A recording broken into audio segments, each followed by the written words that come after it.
বেঁচে আছে মাচা আছে, ওইটাকে আর লাড়াচাড়া করার দরকার নেই, যেমন আছে একটু সুস্থি থাকে। মাথাটা ভিতরে আছে। এটা কি বিষাক্ত? না বিষাক্ত হ্যাঁ না, কেন বিষাক্ত? বিশাল আকার। উত্তম দা বিরাট আকার যে। হ্যালো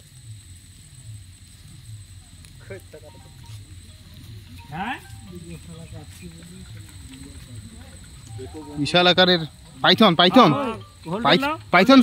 সাপ নাকি কি না পাইথন? দেখো বন্ধুরা, আবার একটা সাপ পেয়েছি, তোমাদেরকে দেখিয়েছিলাম একদিন, আবার একটা পেয়ে গেছি আজকে। দেখো রাত্রেবেলা, এই রাত্রেবেলা রাস্তা দিয়ে আসছিলাম, আস্তে আস্তে দেখতে পেলাম।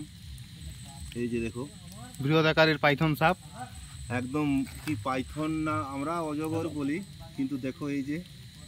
হ্যালো স্যার, এই যে দেখো বলছি স্যার, ফোন করা হয়েছে, ঢুকতে যে বিশাল সাপ জঙ্গলটা আছে না, জঙ্গলটা আকাশমণি জঙ্গলটা, তাও একবার দেখাচ্ছি তোমাদের। এইখানে একটা পাইথন বেরিয়েছে, ঠিক আছে, এই যে যেটা কালাশোলে ছিল, এই যে দেখো ওইরকম একটা পাইথন বেরিয়েছে, কিন্তু এইখানে আমরা আগলে রেখেছি, ঠিক আছে। ঠান্ডা কিন্তু এই সাপগুলো এটা মেরে দেবে, আপনি একটু লোক পাঠিয়ে গেলে নিয়ে গেলে ভালো হতো। ভিডিওটা অবশ্যই শেয়ার করে দিও। দেখো ঘন জঙ্গল, কেননা লোকজন অনেক বেশি আছে, তা মোটরসাইকেল মারার জন্য রেডি আছে, কিন্তু আপনি পাঠালে ভালো হতো আর কি। দেখো প্রচুর অন্ধকার একদম।